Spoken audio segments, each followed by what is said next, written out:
ઢોર ડબ્બામાં પશુઓના મોતનો મામલો અત્યારે સામે આવ્યો છે। રાજકોટથી આ મહત્વપૂર્ણ સમાચાર સામે આવ્યા છે, જ્યાં ઢોર ડબ્બામાં પશુઓના મોત નીપજ્યા હતા।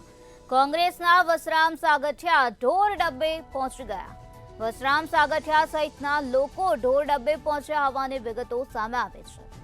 ઢોર ડબ્બાઓમાં પશુઓના મોત સામે આવ્યા છે, ત્યારે આજે વધુ 10 ગાયોના મોત થયાનું પ્રકાશમાં આવ્યું।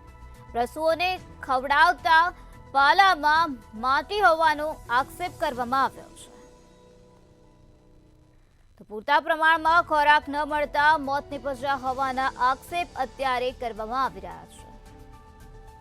તો રાજકોટથી આ વિગતો સામે આવી, જ્યાં ઢોર ડબ્બાઓમાં પશુઓના મૃત્યુ નીપજ્યા છે, ત્યારે કોંગ્રેસના વસરામ સાગઠિયા ઢોર ડબ્બે પહોંચી ગયા હતા। તો ઢોર ડબ્બામાં પશુઓના મૃત્યુ નીપજ્યા, ત્યારે આજે વધુ 10 ગાયોના મૃત્યુ થયા હોવાની વિગતો સામે આવે છે। પૂરતા પ્રમાણમાં ખોરાક આપવામાં નહોતો આવતો તેવા પણ આક્ષેપ કરવામાં આવ્યા છે। પૂરતા પ્રમાણમાં ખોરાક ન મળતા પશુઓના મૃત્યુ નીપજ્યા છે। સમગ્ર મામલાને લઈને અત્યારે કાર્યવાહી હાથ ધરવામાં આવી રહી છે। કોંગ્રેસના વસરામ સાગઠિયા ઢોર ડબ્બા ખાતે પહોંચી ગયા અને વસરામ સાગઠિયા સહિત અન્ય લોકો પણ ઢોર ડબ્બા ખાતે પહોંચી ગયા હતા, જ્યાં પશુઓના મૃત્યુ નીપજ્યા। ત્યારે આજે વધુ 10 પશુઓના મૃત્યુ ત્યાં નીપજ્યા હોવાની વિગતો સામે આવે છે। પૂરતા પ્રમાણમાં પશુઓને ખોરાક આપવામાં નહોતો આવતો, જેના કારણે આ પ્રકારની પરિસ્થિતિનું નિર્માણ થયું અને પશુઓના મૃત્યુ થઈ ગયા।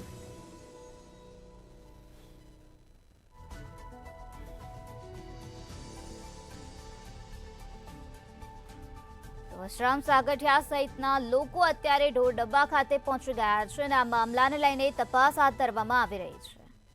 વસરામભાઈ, શું કહેશો? ખાસ આજે ઢોર ડબ્બાની મુલાકાત લીધી છે, કઈ જગ્યાએની અને અત્યારે કેટલી ગાયો? રાજકોટ મહાનગરપાલિકા સંચાલિત ઢોર ડબ્બામાં આજે 10 ગાયોના મૃત્યુ થયા છે એક જ દિવસમાં। રાજકોટ મહાનગરપાલિકાના અધિકારીઓને કે શાસકોને ખબર નથી આજે કેટલી ગાયો મરી। એ લોકો કે 6 વાતો કરે છે। હકીકતમાં અહીંયા સ્થળ ઉપર તપાસ કરતાં 10 ગાયોના મૃત્યુ થયા છે। 4 ગાયો આ ગાડીમાં પડી છે, 6 ગાયો અહીંયા તમે નીચે જોઈ। તેમ છતાં રાજકોટ મહાનગરપાલિકા છુપાવે છે શા માટે? અરે ભાઈ, જરીક તો શરમ કરો।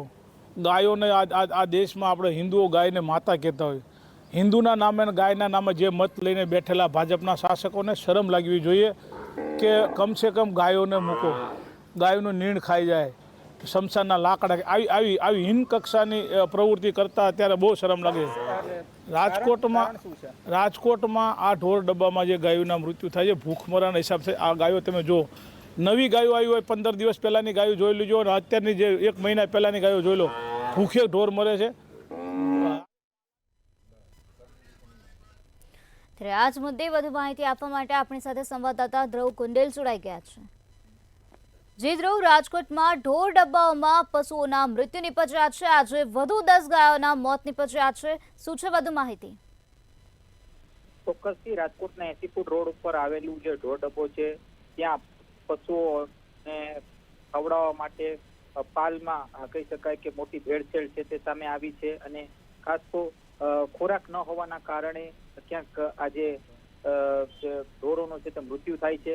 ખાસ ગાય છે, જે ભેંસ છે, તે ક્યાંક ઢોર ડબ્બે છે તે રાખવામાં આવે છે, ત્યારે આ ઢોરોને પૂરતું આહાર ન મળતા આજે પશુઓનું મોત નીપજ્યા છે। ત્યારે આ જ લઈને કોંગ્રેસ છે તે ઢોર ડબ્બે મુલાકાત લીધી હતી અને આ સાથે મીડિયા સાથેની વાતચીતમાં કોંગ્રેસનો સ્પષ્ટ આક્ષેપ હતો કે ક્યાંક ને ક્યાંક આમાં પણ જે પાળ છે, જે પાળમાં માટી મિલાવવામાં આવે છે અને તેમાં મોટો ભ્રષ્ટાચાર ક્યાંક આરએમસી તરફથી કરવામાં આવે છે।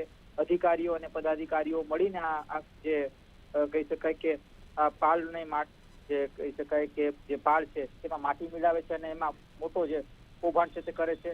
ખાસ તો આજે વધુ 10 ગાયોના મોત નીપજવાથી કહી શકાય કે જીવદયા પ્રેમીઓ હોય કે પછી કોંગ્રેસ છે તેઓએ હોબાળો મચાવ્યો હતો અને તેઓ પણ ત્યાં પહોંચ્યા હતા।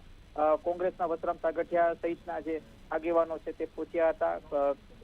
ખાસ તો ગાયોના મૃત્યુને લઈને આ પહેલા પણ અનેક વખત જીવદયા પ્રેમીઓ હોય કે પછી વિપક્ષે આ મુદ્દે આરએમસીના સત્તાધીશોને સવાલો પૂછી ચૂક્યા છે। ત્યારે વધુ 10 ગાયોના મોતથી હાલ એક સવાલ ફરી એક વખત ક્યાંક ઉદ્ભવી રહ્યો છે કે શા કારણે ઢોર ડબ્બાની વ્યવસ્થા સારી રીતે કરવામાં નથી આવી રહી? જે ધ્રુવ, સમગ્ર માહિતી આપવા બદલ આભાર. પૂરતા પ્રમાણમાં પશુઓને ખોરાક આપવામાં નહોતો આવ્યો, જેના કારણે પશુઓના મૃત્યુ નિપજ્યા છે.